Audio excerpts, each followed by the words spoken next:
Hello बच्चों, मैं पढ़ा रही थी कि महादेवी वर्मा की सेविका भक्ति नाम की सेविका जो थी वो इनका उसके जीवन के बारे में शुरू के फिर बाद में इनके यहाँ जब सेविका के रूप में आई तो किस तरह से वो कार्य कर रही थी, अपना परिचय दी।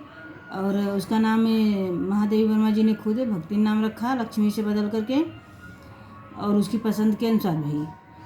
तो यहाँ पर बता रहे थे हम कि उसने जब खाना बनाया तो ये रोटी कड़क हो गई थी और उसने क्या कहा महादेव यानी लेखिका से कि चटनी, लाल मिर्च की चटनी या गुड़ के साथ खा सकते हैं।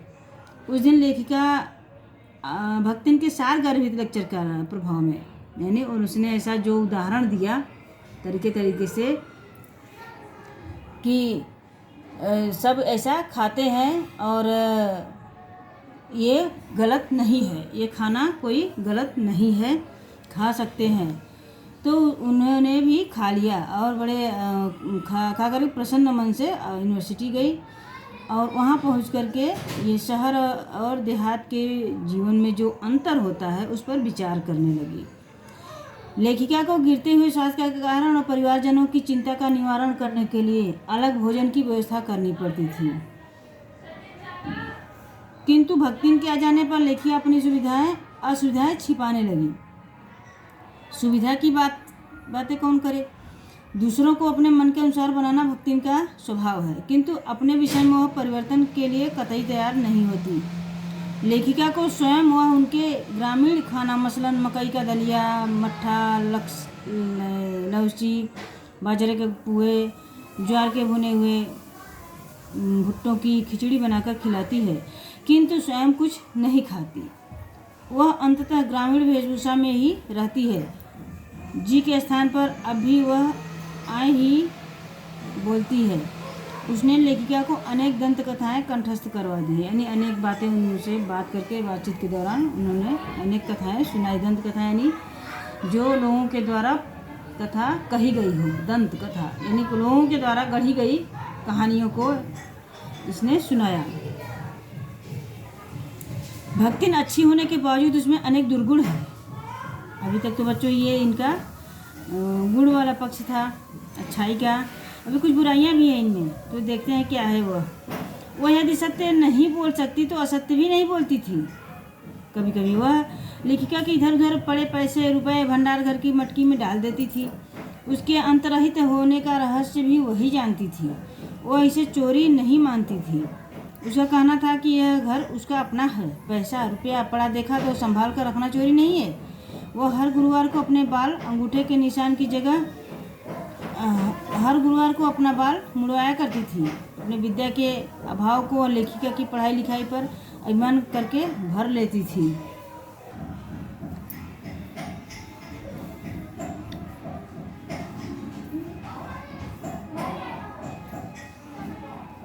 लेखिका ने सब काम करने वालों से अंगूठे के निशान की जगह हस्ताक्षर लेने की नियम बनाया तो भक्तिन को यह कष्टप्रद लगा। दूसरे सब गाड़ीवान दाइयों के साथ बैठकर पढ़ना उसी वयोवृद्धता का अपमान लगा। अतः उसने कहना प्रारंभ किया कि हमारे मालकिन तो दिन रात किताबियन माँ पड़ी रहती हैं, अब हम पढ़ाई लिखाई लागब तो घर गृहस्थी कौन देखी सुनी। और अपनी होशियारी से वह अनपढ़ होने के बावजूद पढ़ने वालों की गुरु बन बैठी। यानी वो पढ़ना लिखना नहीं चाहती थी और ऐसा तर्क देती थी कि मैं भी अगर पढ़ने लगूं तो घर का काम कौन देखेगा। इस होशियारी से पढ़ने से बच गई।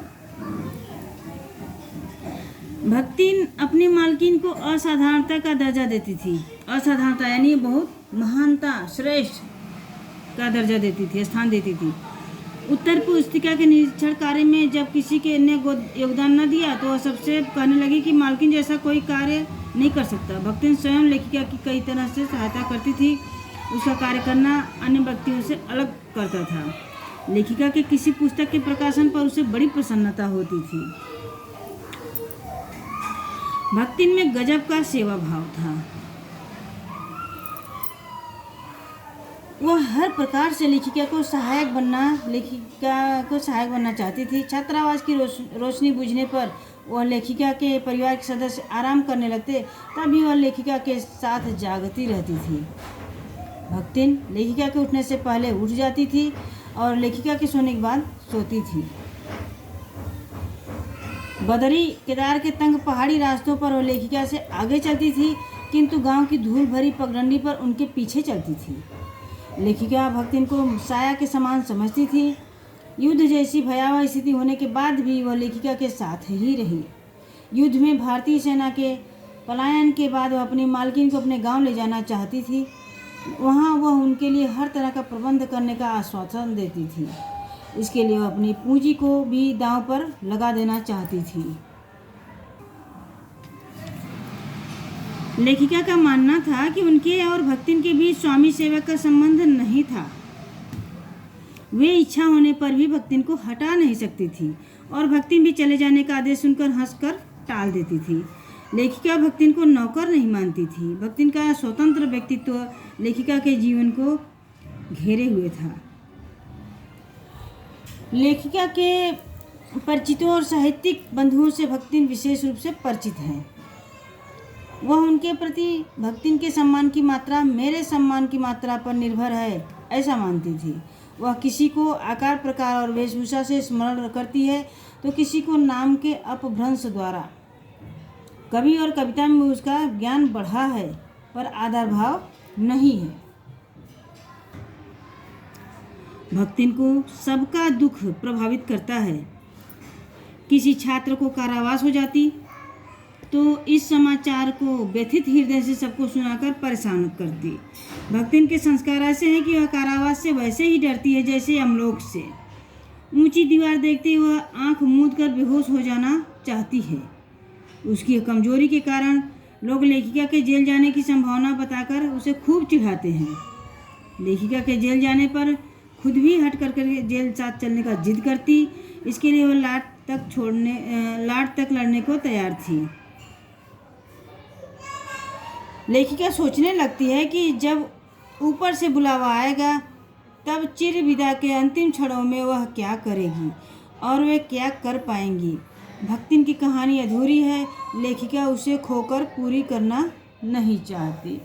बच्चों, ये पहला पाठ गद्यखंड से आपका समाप्त हुआ। यहाँ पर भक्तिन के बारे में और अंत में लेखिका ये बताना चाहती है कि वो उसे छोड़ना नहीं चाहती है, यानी कहानी अभी भी अपूर्ण है, क्योंकि वो उसे सोचती है कि जब मेरा अंतिम क्षण होगा तो भक्तिन का क्या होगा, ये चिंता बहुत सताती रहती है।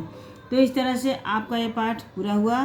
बहुत अच्छे से इसे पढ़ना और याद करना। ओके, अगले वीडियो में हम अगला पाठ लेकर फिर उपस्थित होंगे।